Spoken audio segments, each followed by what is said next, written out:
The True Story of the Three Little Pigs, Part 1. Everybody knows the story of the three little pigs. At least they think they do, but I'll let you in on a little secret. Nobody knows the real story because nobody has ever heard my side of the story.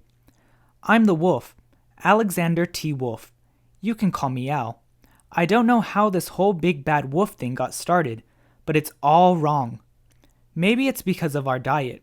Hey, it's not my fault wolves eat cute little animals like bunnies, sheep, and pigs. That's just the way we are. If cheeseburgers were cute, folks would probably think you were big and bad too. Like I was saying, the whole big bad wolf thing is all wrong. The real story is about a sneeze and a cup of sugar. This is the real story. Way back in Once Upon a Time, I was making a birthday cake for my dear old granny. I had a terrible sneezing cold, and I had ran out of sugar. So I walked down the street to ask my neighbor for a cup of sugar. Now, this neighbor was a pig, and he wasn't too bright either. He had built his whole house out of straw. Can you believe it? I mean, who in his right mind would build a house of straw?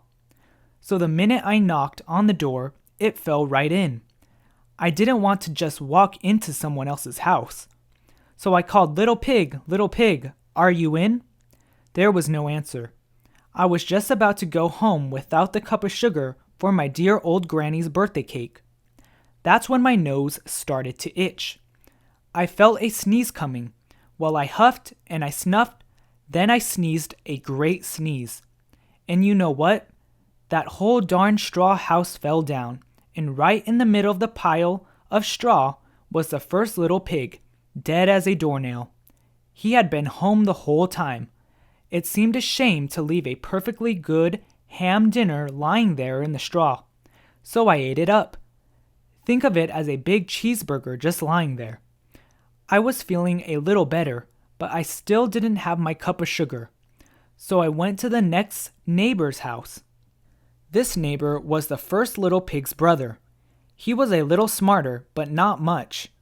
He had built his house of sticks. I rang the bell on the stick house. Nobody answered.